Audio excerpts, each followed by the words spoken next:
Good evening. I am Denise Forte, Interim CEO at the Education Trust, a national nonprofit where we believe in the high academic achievement of all students, especially students of color and those living in poverty. Through research and advocacy, EdTrust works to close opportunity gaps that disproportionately affect our communities. We evaluate every policy, every practice, and every dollar spent through a single lens: what is right for students?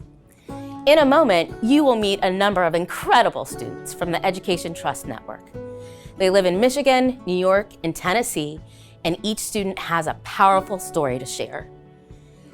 Their experiences during this unprecedented year offer valuable lessons and inspiration for us all. I commend each of them for their time and willingness to share with us today.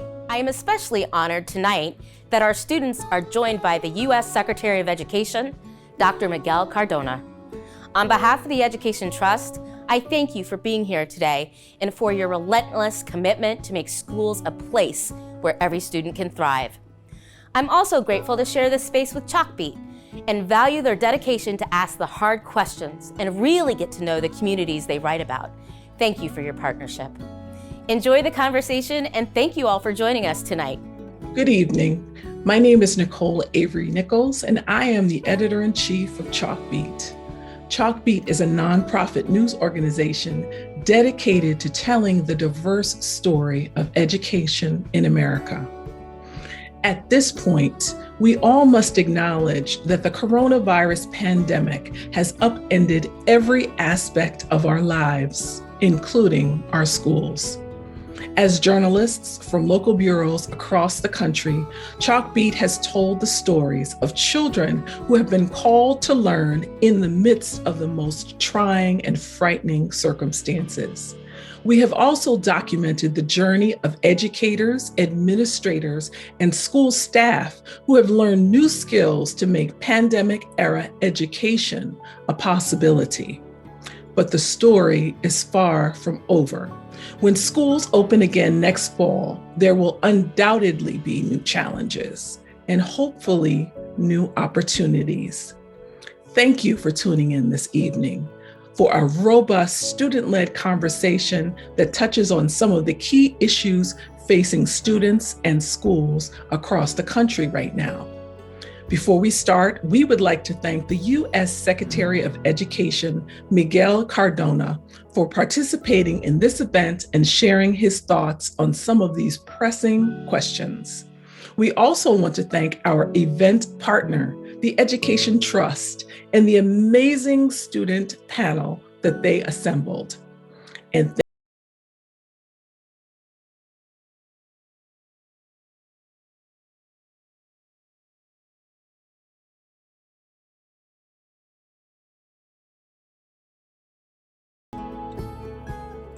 Hello, my name is Elizabeth Jaramillo, and I am from Detroit, Michigan. I currently go to Western International High School as a senior, and in the fall, I will be attending the University of Michigan, Ann Arbor. During the pandemic, a new hobby I've picked up is creating a podcast alongside other Detroit youth regarding social justice issues. Good afternoon. My name is Zadine Russell. I am from the Bronx, New York, and I am currently attending the Academy for Scholarship and Entrepreneurship. I am in the 12th grade, and I am going to Manhattan College this fall. One habit that I have picked up during the pandemic is meditation. My name is Shania Mason. I live in Knoxville, Tennessee. I attend Austin East Magnet High School. I am a graduating senior. In the fall, we'll be moving to Atlanta, Georgia as a political science major to attend the illustrious Spelman College. And one thing that I learned during the pandemic is how to do nails. Hello, my name is Joaquin Martinez, and I'm from Detroit, Michigan. I am currently a senior at Western International High School, and I plan to attend Kalamazoo College in the fall. One thing I learned over the pandemic is how to cut hair. Hello. My name is Trey Cunningham, and I am from Brownsville, Tennessee. I am a recent graduate and alum of Haywood High School, the home of the mighty Tomcats. And in the fall, I plan to attend the illustrious Tennessee State University, where I will double major in healthcare administration and planning and public health with a concentration of international affairs. One hobby that I picked up during the pandemic would be customization and of like common party items like chip bags and chocolate bars and things like that. I learned how to customize them, and I turned that small hobby into a little business. So that is one thing that I made a hobby. Good day, all. My name is Kenneth Uso. I live in Brooklyn, New York. I currently attend Science Skills Center High School, where I am currently a senior. This fall, I will be attending the Sophie Davis School of Biomedical Education at the City College of New York. One thing I learned during this pandemic is how to bring out my inner creativeness due to the challenges I've had to learn to adapt to while in remote learning. Hi, Secretary Cardona. Good evening. It is an honor to be here with you on tonight. My name is Trey Cunningham, and I'm a recent graduate and alum of Haywood High School, the home of the mighty Tomcats in Brownsville, Tennessee. It is a rural community about an hour or so outside of Memphis. On behalf of all 6 students here on this afternoon, representing the Education Trust Network, I thank you for accepting the invitation to join us in this conversation. We've had a school year unlike any other, and I know that you and your team are hard at work to seek solutions and implement proven strategies to help students like us recover from the impact of the pandemic. Inspired by our communities that we represent and grounded in our own personal experiences, each one of us has prepared a question for you, and it is our hope that our stories and our own voices can be helpful to you and the Department of Education as you chart a path forward to recover from the pandemic. Mr. Secretary, at this time, I would like to invite our first panelist, Elizabeth, to tell you a little bit about herself and kick us off with the first question. Thank you. Good evening, Mr. Secretary Cardona. My name is Elizabeth Jaramillo, and I live in Detroit, Michigan, and am currently a senior at Western International, which is home of the Western Cowboys. And I will be attending the University of Michigan, Ann Arbor this fall.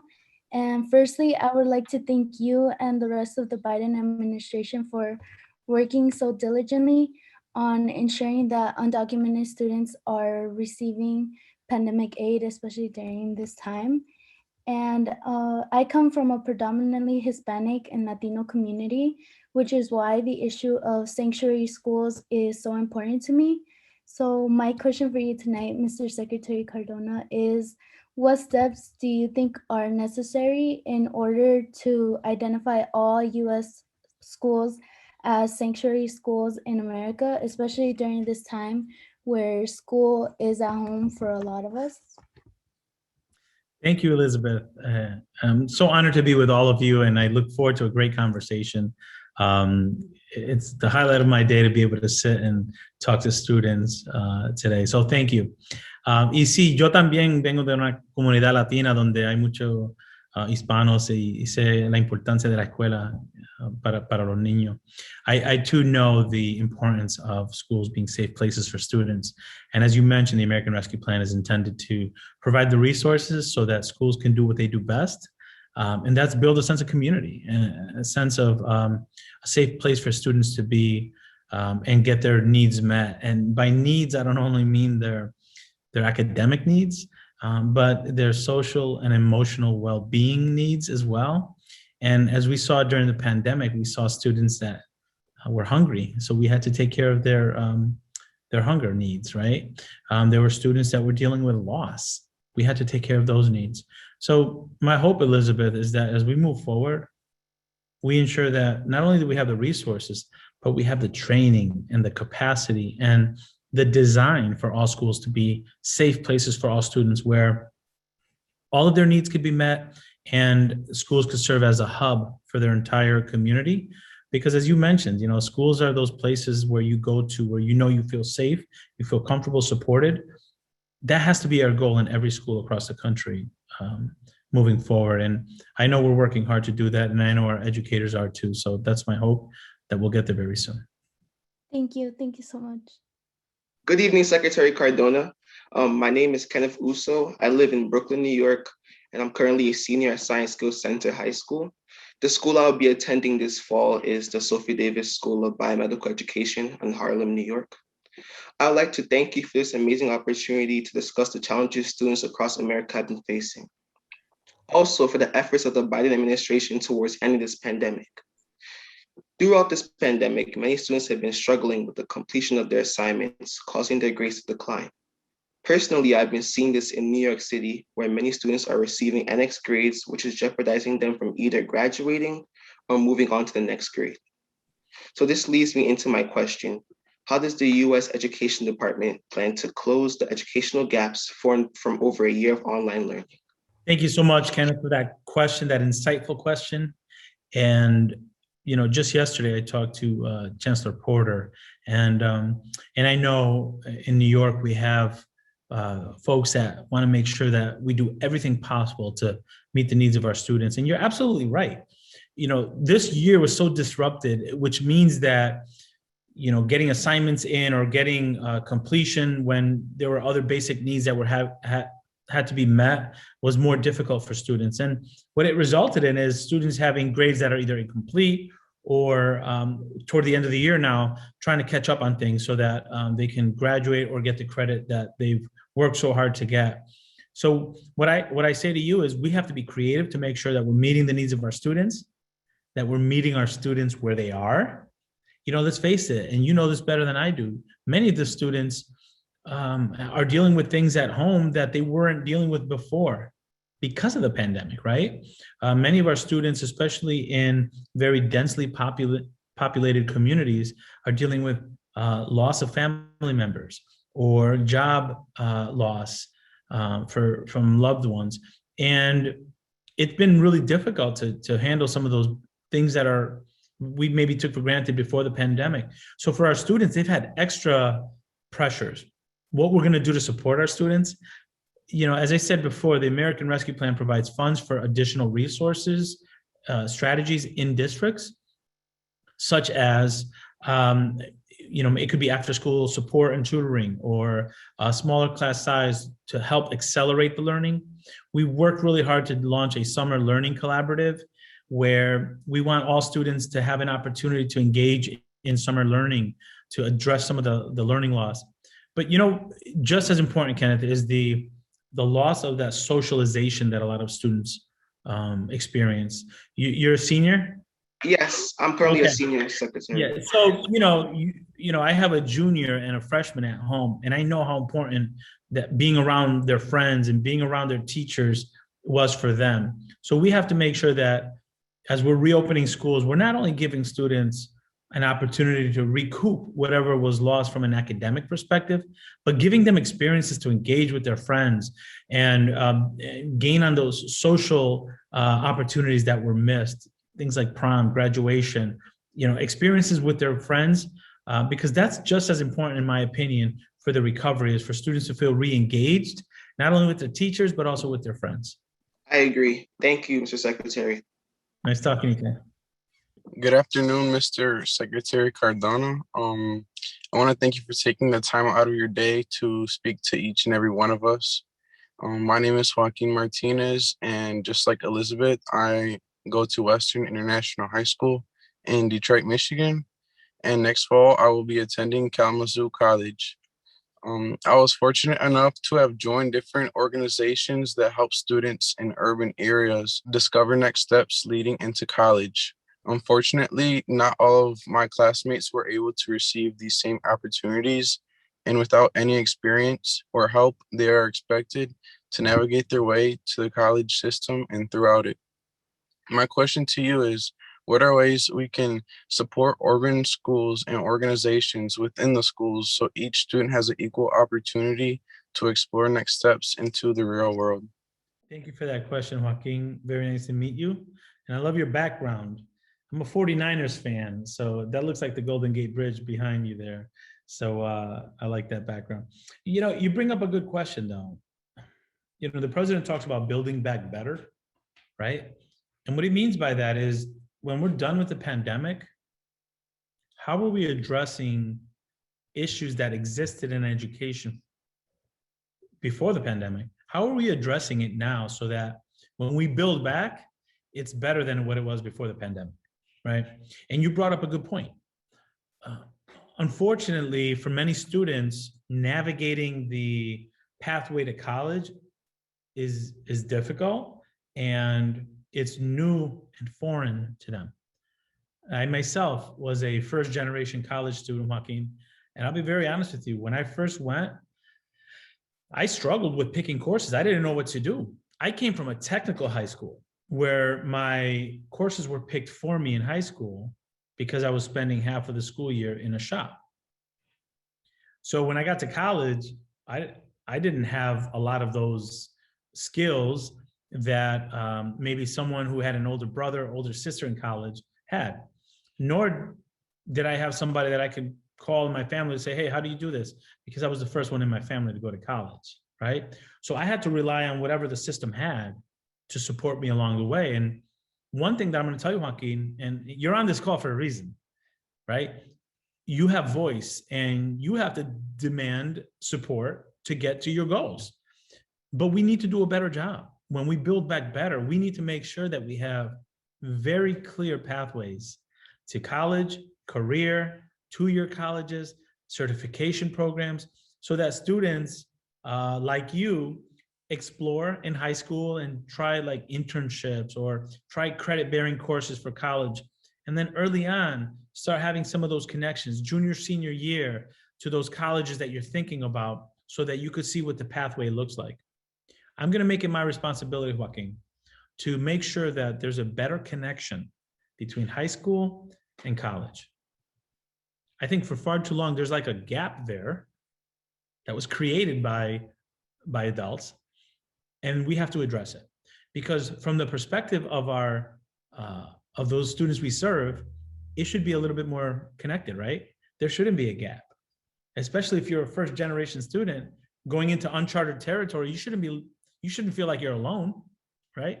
I did. I felt like I was alone, and it took a little while for me to adjust, but once I warmed up, I got going. But it could have been that I didn't continue because I didn't know what to do.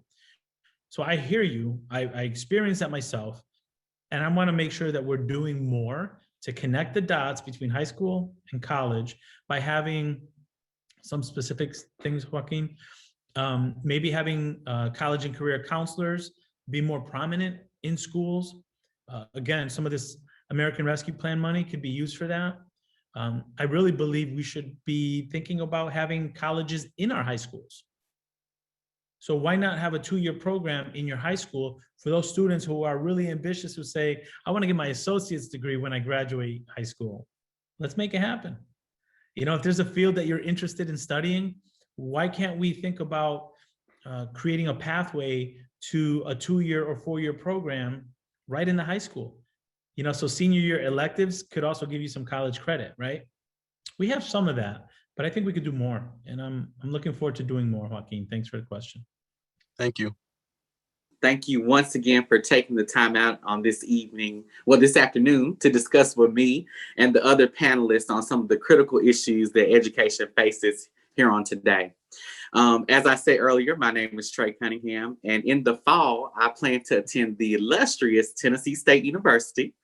And just getting right into my question, one thing that I take great pride in is resource equity in education. I've had the opportunity to see it from several viewpoints, from working with great organizations like the NAACP and the Education Trust, of course. But one experience that I hold the absolute most, to the highest degree, is the perspective of a student who has been in the middle of it all. I've had the experience to be in a classroom and see my racial counterparts be more aptly supported in their academics than myself, as well as see neighboring school districts such as Jackson-Madison County Schools, Shelby County Schools, have several other resources that I never had the opportunity to experience, even when my district is trying their hardest. It is important that all students have the opportunity to be empowered and have access to rigorous learning opportunities, which leads me to the question that although federal education funding is distributed to states, how will you and your department ensure that education resources and funding are fairly distributed and to ensure that all students get what they need? Thank you for that question, Trey. And you're absolutely right. I remember reading an article called Opportunity Myth by TNTP where they did a study and they found that in some communities that are under-resourced, the curriculum that the students were getting was like 2 years below the grade level of a neighboring community that had more resources. It doesn't, so to me, it's like, if we're not careful about this, we could be perpetuating inequities. So the American Rescue Plan funds and the funds that came out of federal government to support students throughout this pandemic must have an equity focus. When I was a commissioner in Connecticut, before coming to DC to become the secretary, one of the first letters that I put out there to superintendents is make sure that when you're thinking about how to utilize these funds, you're equalizing the playing field. And for some students, that means broadband. For other students, it means a device and broadband. And for some students, it means broadband, a device, and a meal, right? So we have to make sure that we're utilizing these funds to level the playing field and give those students that were impacted the most by the pandemic additional support so that we can close those gaps that were exacerbated by the pandemic, right? But I know you know this, Trey, those gaps were there way before the pandemic, right? So we have to address that. We have to be bold and honest. We have to look at where our students are, and we have to make difficult decisions about where we're going to put our resources. At the Department of Education, it was the expectation of Congress to get the funds out. And what we did was we said, we're going to get these funds out because we agree that they need to be in the classrooms as soon as possible. But we wanted states to submit plans to us. And those plans had to include two things. And you called them just now in your question. Number one, how are you addressing the inequities that were made worse by the pandemic, right? So you have to have an equity lens when you're talking about strategies. And number two, you have to have stakeholder engagement. You have to listen to the people that were affected by the pandemic, people that understand at the ground level what it means to have gone through this pandemic and what you need coming back. So, Trey, it could be that a state put out surveys or work with their superintendents to have focus groups like we're doing right now, to hear from students, hear from parents, hear from educators about what the needs are. And those will bring out the inequities. But they also have to have an equity lens to make sure that they're utilizing the data that they have that show where the need is greatest and making sure that those resources are also going in large proportion to those places that were hit the hardest. So that's what we're doing to try to ensure equity. But we're also asking folks to reimagine. Don't go back to what it was in March 2020, Trey. That's not a high bar, right, Trey? In some places, some kids were underperforming for decades. We need to do better, and we have the resources now. We have a president that gets it, and we have students like you all that are going to keep pushing and making sure that we're doing our jobs to make sure that we make an equitable system moving forward. Thank you so much for the insight and your great answer. I guess that's the next student's turn. Good afternoon, Secretary Cardona. One serious issue is the lack of financial literacy in schools in terms of on-the-job knowledge, credit score, income, savings, and loans, and basically how to prosper. Students are pushed out in the world uneducated on how to manage their money and so end up in generational debts. I myself have gained some job experience from my school working with the NYC CTE program. However, job experience is not enough because 1 in 5 American 15-year-olds doesn't understand basic financial concepts, according to the National Center for Education Statistics. You're right, and we have work to do. Thank you for that comment and for the opportunity to respond to that. We do have to make sure that our students are prepared for life after graduation, which can include higher education, some post-secondary workforce development, or the workforce itself. And it has been my experience that for the most part, students they want to have those financial literacy skills to be able to function. And one of the things that I've experienced in my previous roles is that oftentimes students are having to choose between a personal finance course or a AP math class that gives them access to college credits. So what we need to do is make sure that we're creating opportunities for students to learn early on. It shouldn't just be an elective in high school. It should be interwoven into the curriculum in a very meaningful way. As I said before, I'm a parent of a 15-year-old and a 16-year-old, and I get that question too, about the mortgage, about the credit score. And these are skills that need to be taught. So those policy decisions are made at the state and local level. But I do think, it takes advocacy like what you're doing right now and everyone on this call to really communicate what your wishes are as students. I mean, we work for you, right? We work to educate you and to work with you and to build systems for your success. And if we're hearing from students that they want more options here, we need to make them available to students. So continue your advocacy. I'm listening to you, and I'm going to continue my advocacy to make sure that when we're building back better, we're giving students opportunities to learn those skills that we know they need as they go out into the world after graduation. And while I don't have decision-making authority on curriculum, I do feel that it's important to communicate the importance of those courses and, where possible, advocate for them to be available to all students earlier on too, not just in high school. Thank you. Hi, Secretary Cardona. My name is Shania Mason. I live in Knoxville, Tennessee, and in the fall, I will be attending Spelman College in Atlanta as a political science major. I go to a Title I school, which is typically a school full of low-income families, and in my case, predominantly African-American. I graduated from high school in 2 days, so I've been in my community for about 8 years, we can say. So I know the family style and how everything is as far as parades and things of that such. But this year in general, 2021 and 2020 has been the hardest, not only because of the pandemic, but from when I went from my first semester, I was fully virtual, to my second semester, I came back fully in person. And from January 12th, shall we say, we lost a total of 5 students to gun violence within and outside of our school's walls.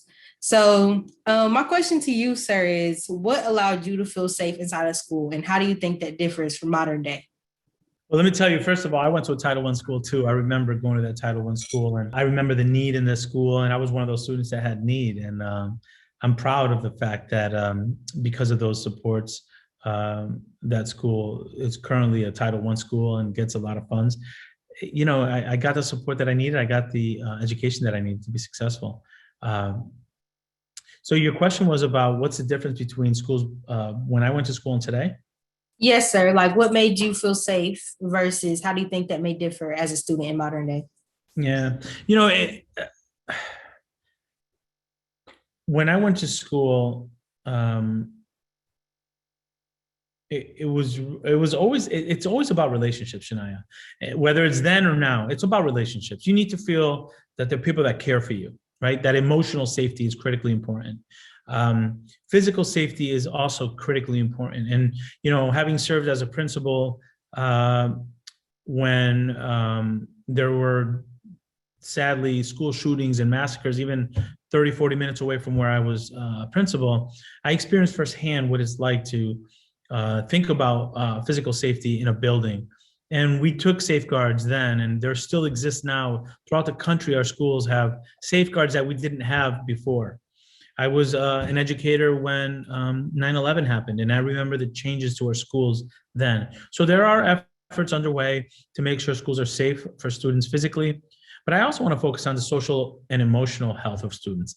I want to focus on the mental health of students too, Shania, because I know that's important.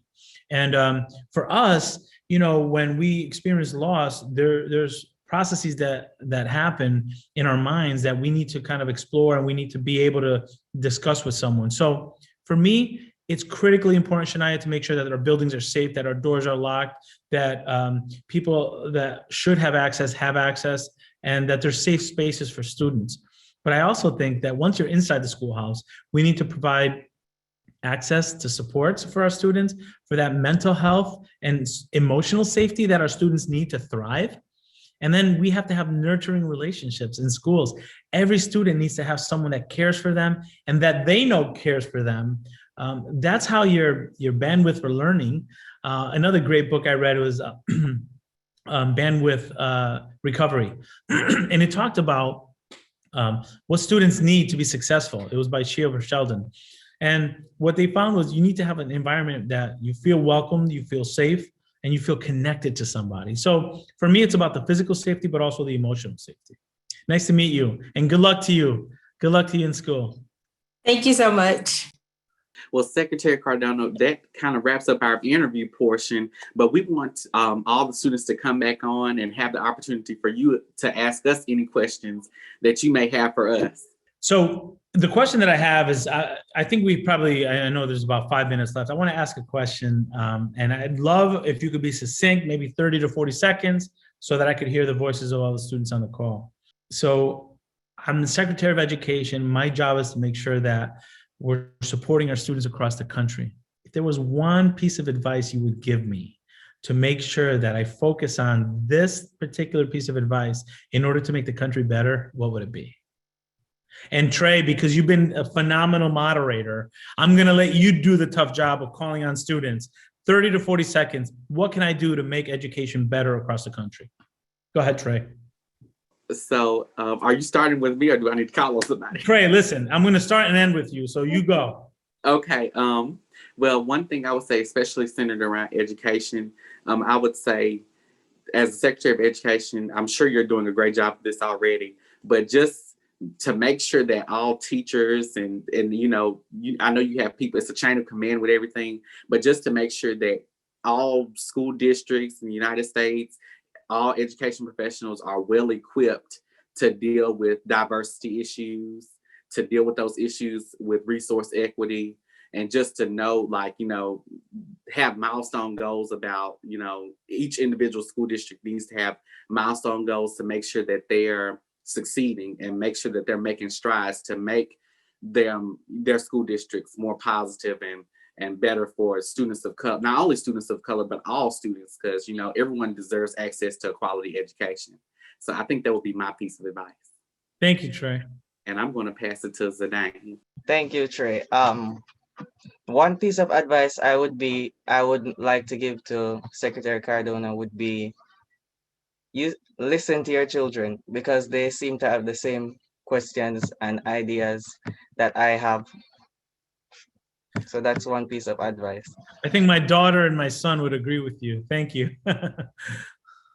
One piece of advice I would say is just having equal opportunity for all students all across the country.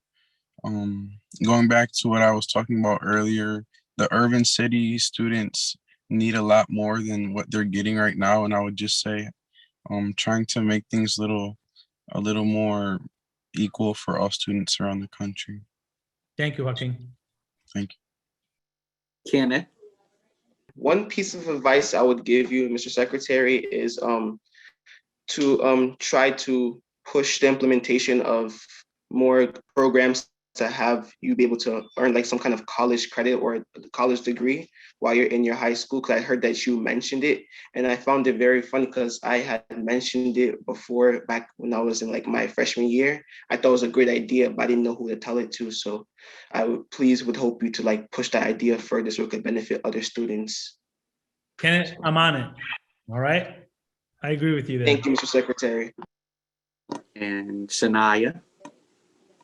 Okay, if I had one piece of advice for you, sir, it would be to just infiltrate all of your personal things, because I kind of did my research on YouTube. So I kind of seen how you used to work in Connecticut, and think about like the background that you had there and infiltrate that into like, how would you want your students, like not only your students, but your children to grow up, and how would you want them to own their education? Because it's one thing to be educated, but it's another thing to own it. Love it. Thank you. And lastly, Elizabeth. A piece of advice I would give to you, Mr. Secretary, would be to try to focus on mental health and advocacy, especially in communities with minorities, where that might have a stigma surrounding it. Like being an advocate might come off as problematic in other communities, or like the youth might be scared to be advocates because of what we see like in the news and all around the world. And I feel like that ties in with mental health, especially during this time of during this pandemic, where I believe we had the resources available to us, but we did not know how to reach out and advocate for ourselves virtually.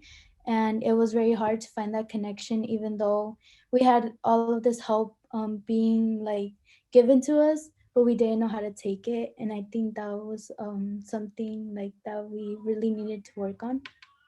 Thank you. And you mentioned something, you know, there might be some folks that are a little hesitant. So we have to find ways to help them feel comfortable with it and advocate for it in a way that shows that it's just another tool in the toolbox to help all of our students and all of our families reach their goals and their potential. So thank you for that.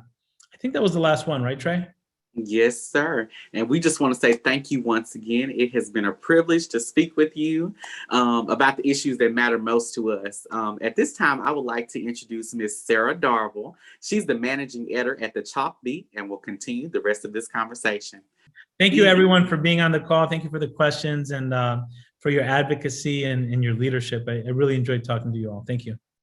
Hi, thank you so much, Trey. And hi, Secretary Cardona. Thanks so much for joining Chalkbeat and EdTrust for this. It's pretty tough to follow those fantastic students. So my approach is going to be to jump right in, and hopefully we can build on some of the conversation that you started with them. I actually want to start by talking for a moment about the group of students who didn't enroll in public school at all last year. We saw enrollment dip across the country, especially in kindergarten, whether students, ended up at childcare centers or homeschooling private schools, or none of the above.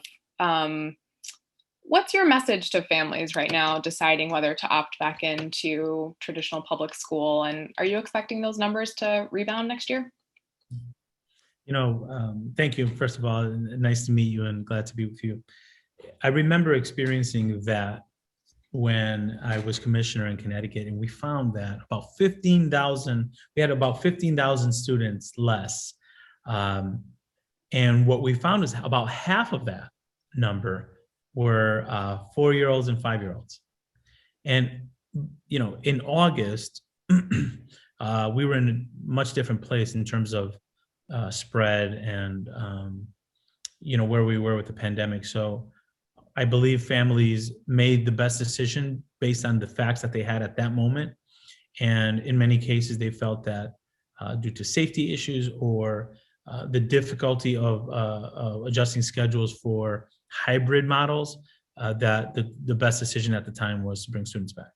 But what we are hearing is that by and large, most families are looking forward to sending their children back to school. And they recognize the impact of having to learn from home fully on their children, not only academically, but from a social and emotional perspective, that students need to be around others. The way their brains develop, they need to be around others. So parents are noticing that. I do expect a rebound. I do hope that messaging is happening, and I'm seeing it everywhere I go. But I do hope those families that are still wondering, I do hope the messaging is getting to them that the schools are going to be safe, they're going to be nurturing environments, and they're going to be places where their children can thrive. So I do expect a return, and I want to make sure that as they return to a system that's better than the one that was there before, not only in terms of safety and emotional well-being, but also in terms of programming that addresses whatever gaps were created or exacerbated, and just overall just welcoming, nurturing environments for all students.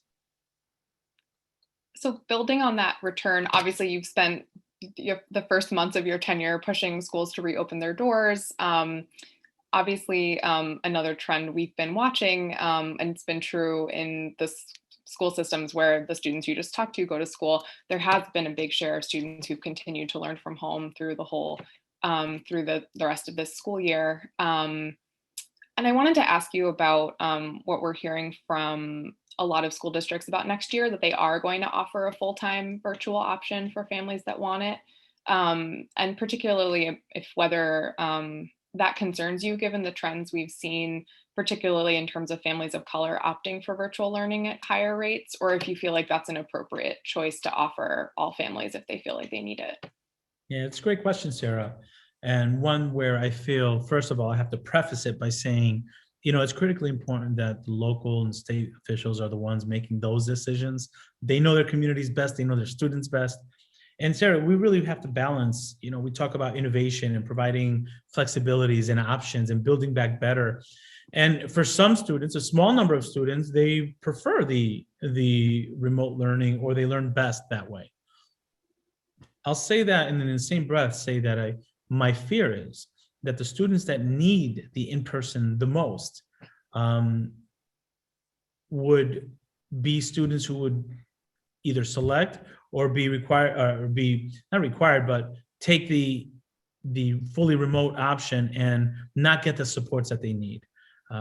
I would also fear systems that have students who do not fit the traditional mold of how schools are designed being pushed out, because that's a better option, because there's challenges, or there's learning difficulties, or emotional needs that the student has, and feeling that, I'd rather go home and do this.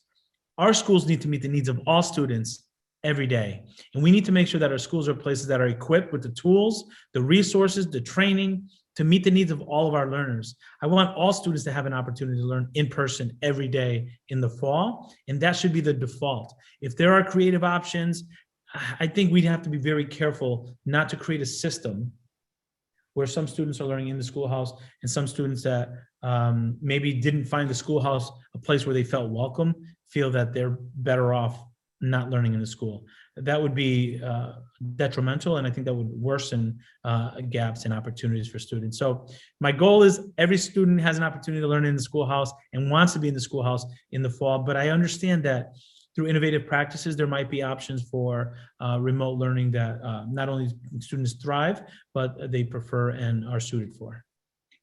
And speaking of some of that, that trauma that you were mentioning, and also I would love to talk to you about those classroom discussions too, and particularly, after George Floyd's murder last year, Chalkbeat reporters across the country talked to a lot of teachers who were trying to provide space in their classes for students to process his death, the death of other Black Americans, particularly at the hands of police, and to discuss and contextualize the protest movement that followed.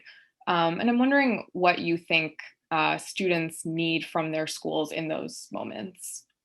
Space. We talk about student voice as if they don't have it. Students have voice. They just need space, and space to use it in their buildings. And they need school systems that are designed to listen to our students.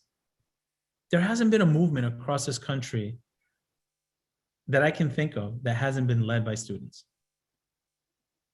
When we talk about student voice, this is an example of giving students an opportunity to ask questions of topics of interest, but this is not enough. In the design of our schools, we need to think about how we're engaging our students. And they're gonna bring into the classroom the topics that are on their mind and what they're passionate about.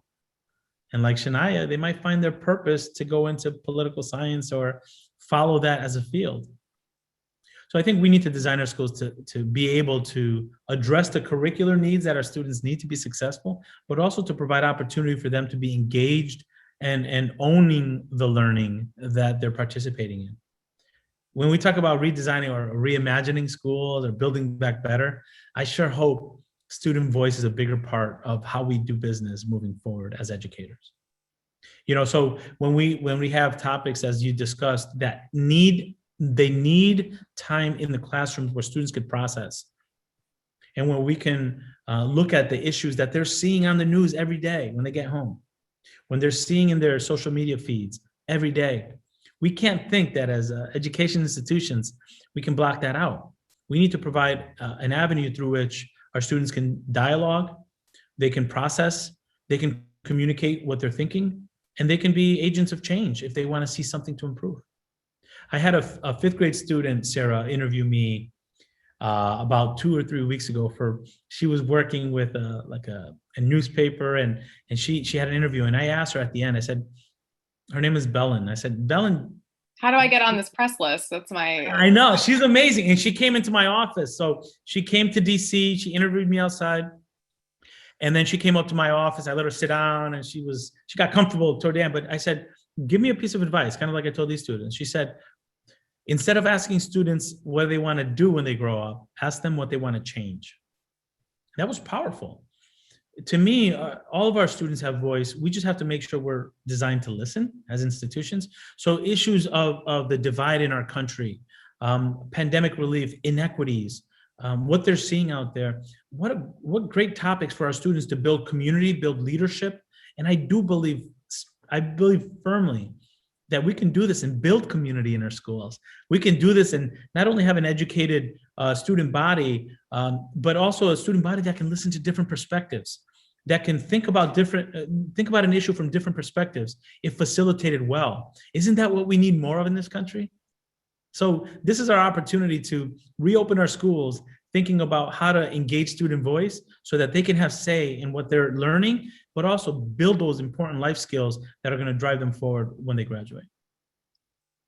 So to that point, I feel like part of what's made this last year so remarkable and so complicated for students and for educators is I feel like we've seen this current going in two directions. One where, states and schools and teachers are really thinking about how to better incorporate the history of Black Americans into their curriculum, for example, and also just more directly engaging and providing those discussion spaces, particularly around racism in our schools or in our communities.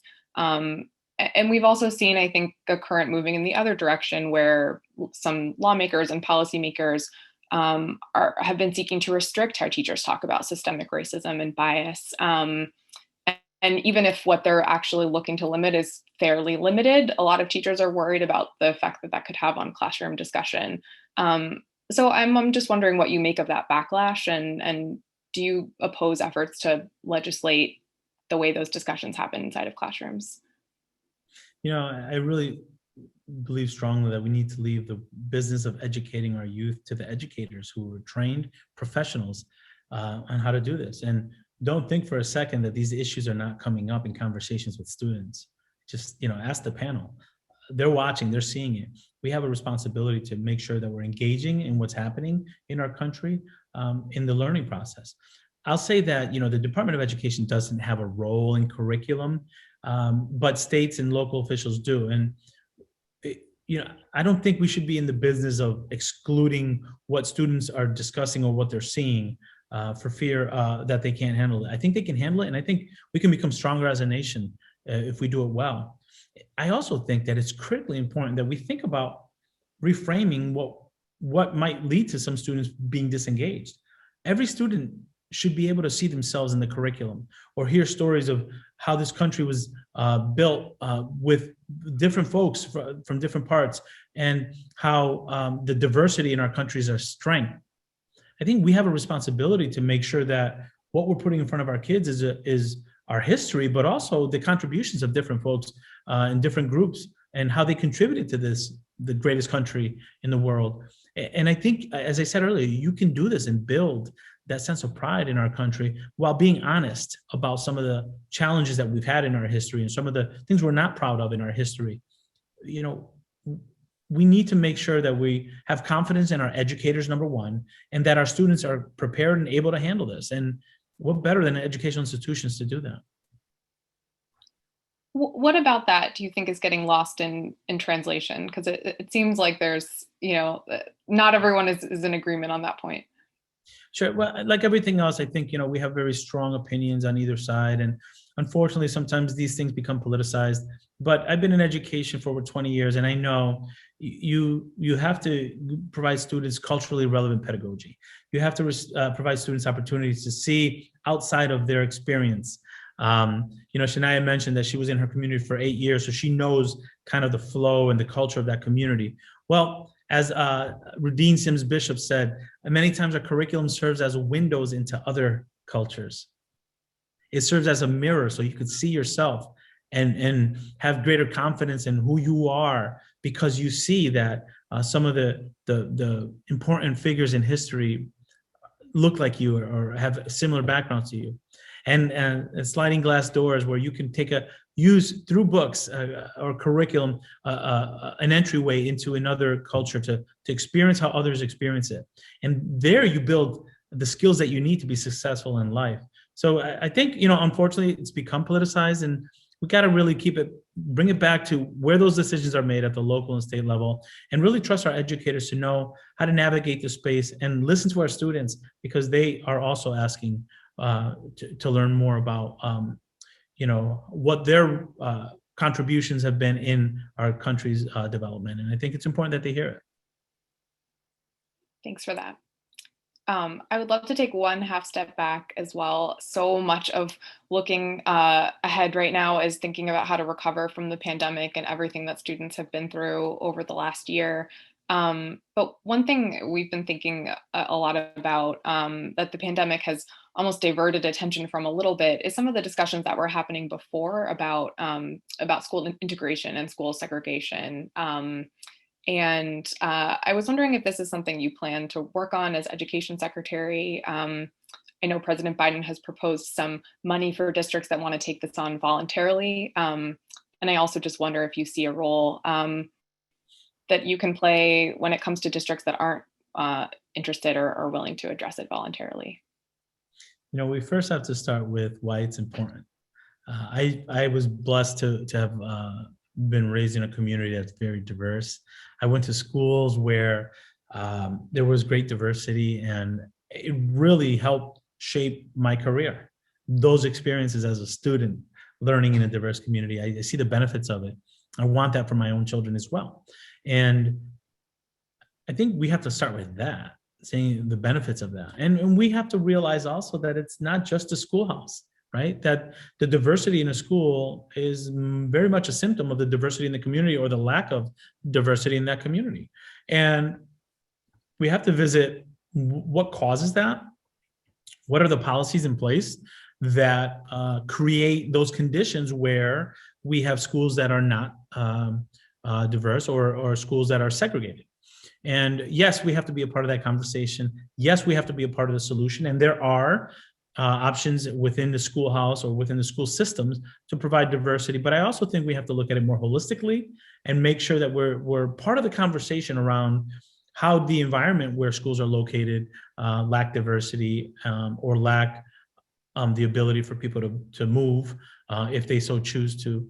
And that's a bigger conversation that I do feel our educators are prepared to be a part of.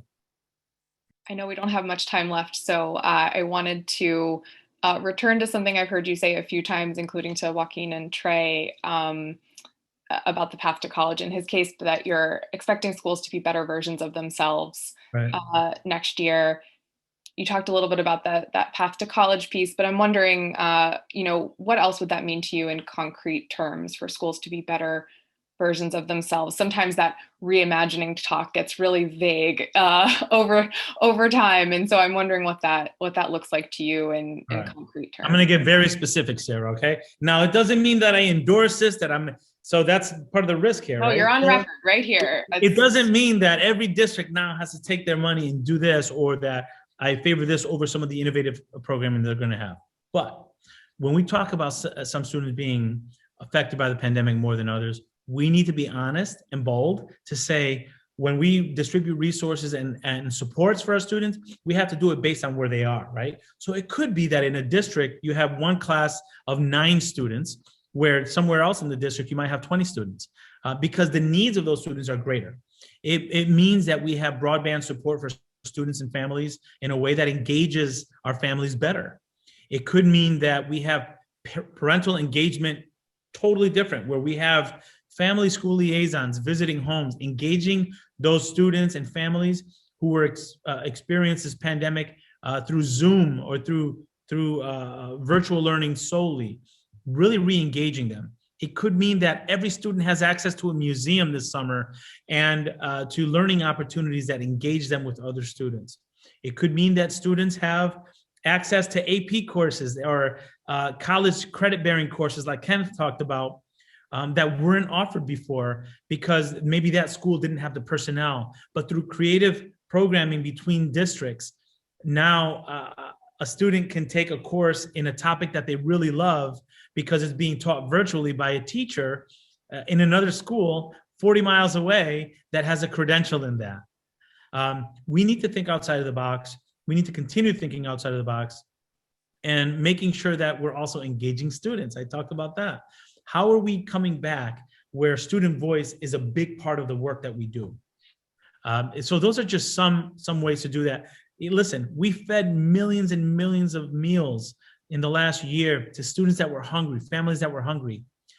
Let's not stop doing that if it helps families, if it helps our students learn better. Let's have additional mental health support in our schoolhouses because parents feel comfortable in the school.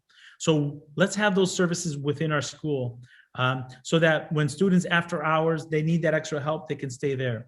Let's have after school programming that gives students an opportunity to engage in things that they would never have experienced before without that programming. So the funding is there. I've talked to leaders across the country. I know the will is there. Let's make it happen. Thank you so much, Secretary Cardona. We will leave it there, and I really appreciate you joining us. Yes, nice to be with you, Sarah. Have a great day. You too. Take care. Thank you, Secretary Cardona, for listening to these talented students. We are grateful for the opportunity they've had to engage with you on the education topics that matter most to them. We appreciate your approach to enacting education policy that is grounded in the experience of students just like these. I want to thank everyone again for tuning in today and encourage you to all keep up with the latest research, reports, and advocacy at the Education Trust. You can learn more by visiting us at edtrust.org. Thank you so much, Denise. I'm Elizabeth Green, Chalkbeat's co-founder and CEO. We at Chalkbeat are proud to partner with EdTrust to put this wonderful panel together. Thank you also to our sponsor, Lexia Learning, for making this conversation possible. And last but not least, thank you and congratulations to our student panel. Your questions were sharp, provocative, and passionate. You inspired me. You better stay in touch with Chalkbeat. As we all just saw, the story continues, and we are going to have many more hard questions to ask and answer going forward. We're going to need more great journalists and supporters to do that. So really stay in touch. Viewers, to continue following the story of education in America with Chalkbeat and to tell your story, visit us at chalkbeat.org. Good night.